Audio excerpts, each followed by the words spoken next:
Hey everyone, in today's video, I'll be walking you through how to make your Roblox avatar look like it's not wearing any default clothing, all using just the Roblox website.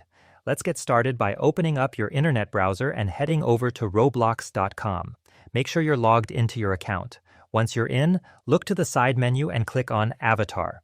Since this is a fresh account, you'll probably see all the default clothes still equipped. Now, to start customizing, go to the Recent tab and make sure All is selected. From here, just scroll down and unselect any clothing items like shirts or pants that you want to take off your avatar. Next, click on Head and Body, then choose Skin Tone. This is where the magic happens. You can use this section to give your avatar a single color tone, which gives the illusion of no clothing. For example, if you choose a solid white or any other color, your entire avatar will adopt that look.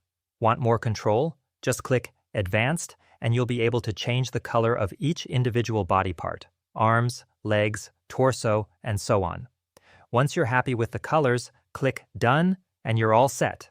Your avatar now looks totally customized, no default clothes in sight. And that's it. Super simple. If this helped you out, make sure to leave a like and hit that subscribe button for more tips. See you in the next video.